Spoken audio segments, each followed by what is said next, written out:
So has this always been there? Yes, it's always been there. Welcome to POSTCAST. Utah Jazz fall for the third straight time tonight as they lose to the New York Knicks. Final score 118-111. Jazz have two brutal defensive quarters tonight. The guards continue to struggle. The turnovers are issues. Oh my gosh. We have a loss to talk about for the first time 16 games into the season that feels kind of ugly. And we're doing it next on POSTCAST. David Locke along with Ron Boone. I actually think that's the biggest part of the story is that tonight's the first night all year where I'm just kind of like, wow, we were not very good. I said it on the broadcast in the I think early second quarter where I said to you, like, I don't feel like we're very good and we're up 3. We should be up by 13. And then I honestly said to you at another time tonight, like, we're not very good tonight. And it's a little bothersome to me that, like, I thought they were not very good. Now, fatigue, and there can be all sorts of reasons. We don't even make excuses. But I did not think this is the first time in 16 games where I really thought, like, oh, we played a team that we should probably beat, and we didn't play as well as them, and we didn't play well, and I think probably the Jazz would agree. I just didn't think the Jazz were very good tonight. Even though our bench provided a ton of points, I also thought our bench was terrible defensively. And then Conley, Brunson, had a great night. But I didn't think our bench was as good defensively as they have been. Points is always good. They do a great job. We average almost 44 points a ball game. But I didn't think our defense was that good from the bench tonight. You knew the Knicks were going to come tonight. They'd had their players-only meeting, and they really need this. It's their first game of a 5-game road trip, and frankly, the first 4 are pretty daunting. This is probably the one that looks most winnable to them. Like, they needed this game really, really badly. I thought the Jazz weathered that. Like, that's a little bit of my surprise tonight. So at the end of the first quarter, the Jazz lead at 27-23, and I thought, oh, well, they weathered that. The Jazz then allowed 38 second-quarter points, and they allowed 38 fourth-quarter points. Got careless, as we mentioned a little earlier, turning the basketball over.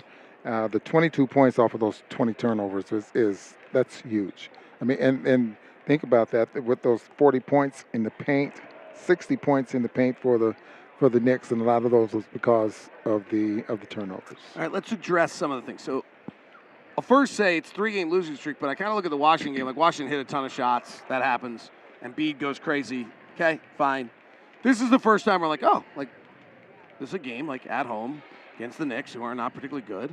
And I didn't think the Knicks were – I actually didn't think the Knicks were particularly good. And I thought they played defensively. They moved it around defensively. They cut off things. They had a pretty good night. 20 turnovers. What's going on with the turnovers? That they are. You pointed out throughout the broadcast, they are problematic. Partially also because we're not a great transition defensive team, and when you turn it over 20 times, you're suddenly in transition defense a ton. I thought it was careless passes. Just think about trying to pass the basketball to someone and it's not there. Forcing a turnover in traffic, those type of things that leads to fast breaks because you got numbers automatically, and probably the biggest problem that the Jazz had. They'll have to clean that up. I mean, because this is not a team that's going to Kelly Olynyk had a heck of a basketball game tonight, got in foul trouble, but he had a heck of a basketball game tonight, but it wasn't a dominant 26, 27 points. What did he have? 27 points, even though, for the most part, he got it done. So collectively, this team has to do it as they've done at the beginning of the year. We'll probably have to go rewatch this to know the answer to this question, but did the Knicks do something to take away Conley and Clarkson that allowed Kelly Olynyk to have this night? And that was their choice, as they said, fine, Kelly Olynyk is going to get 27 and 10. But Mike Conley and Jordan Clarkson were 5 of 16 and 3 of 10. The Jazz guards were 8 of 26 tonight.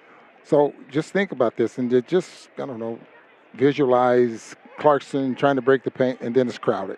Yeah, really. And then they're switching 1 through 5, and Conley can't get his shots off there as well.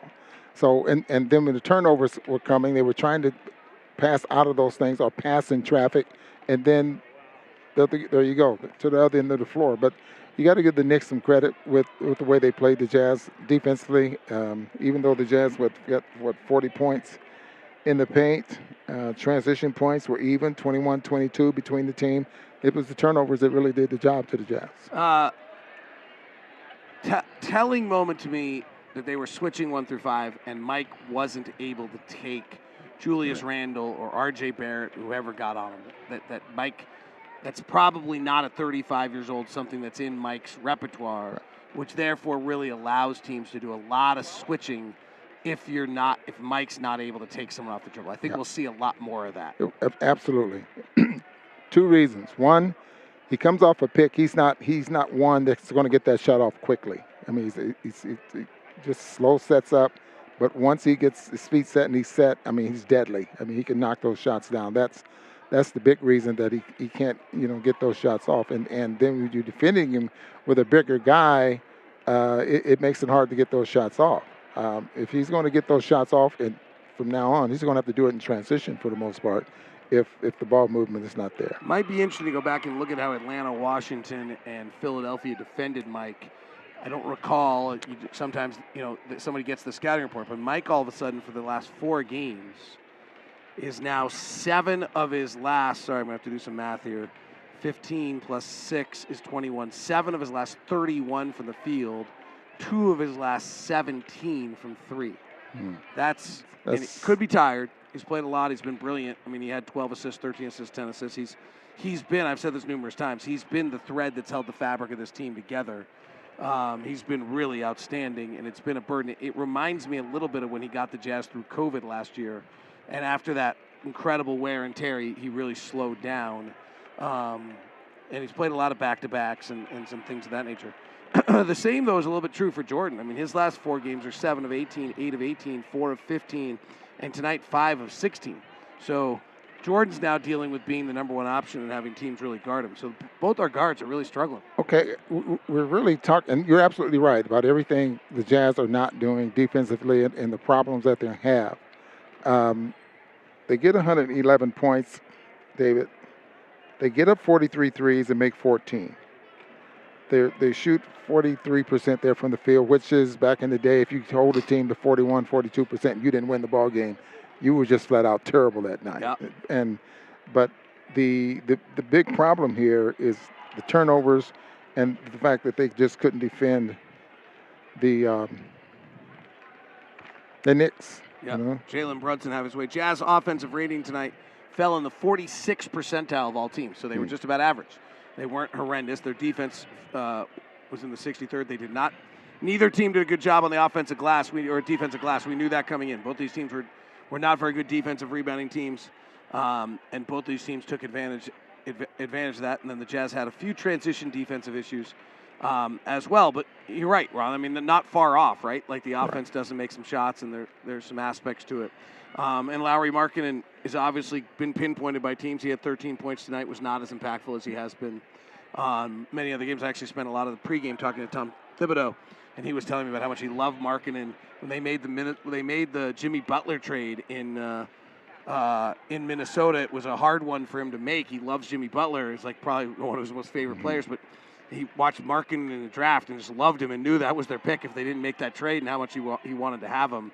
And all the versatility and how much Sean Miller spoke highly of him. So teams have taken note of what Lowry's done and are reacting to that a bit. All right, shall we star it up, Ron Boone?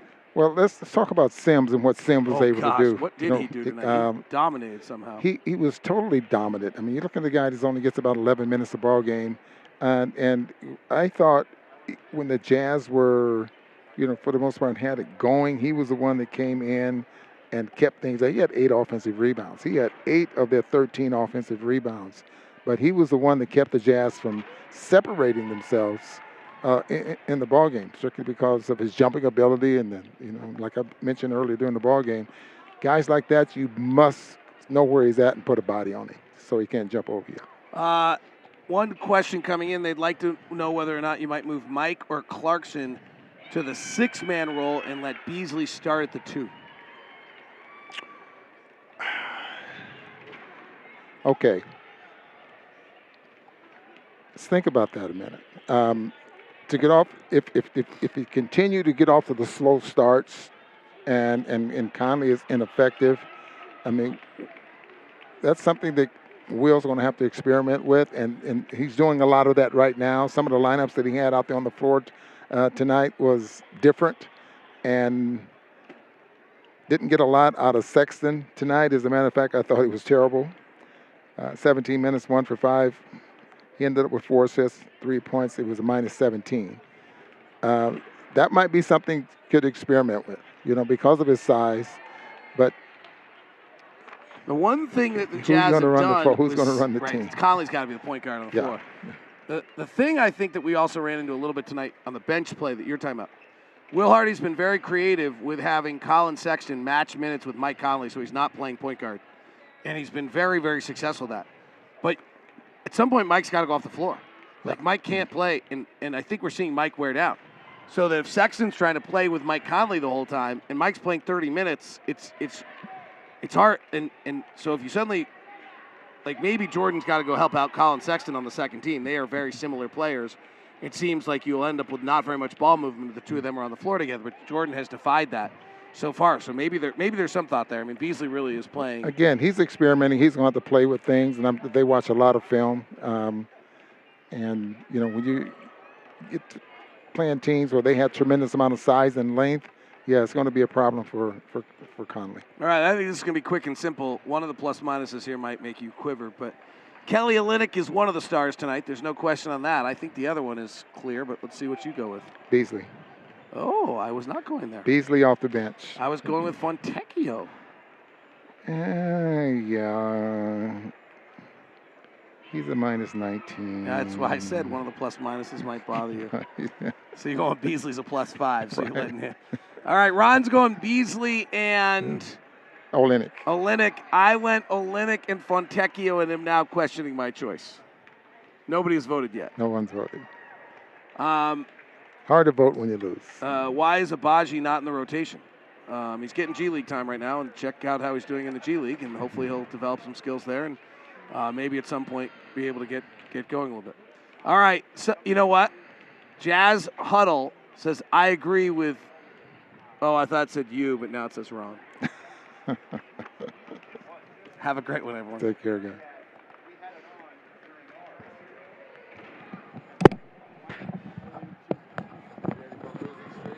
Yep, it's on now. Well, we already got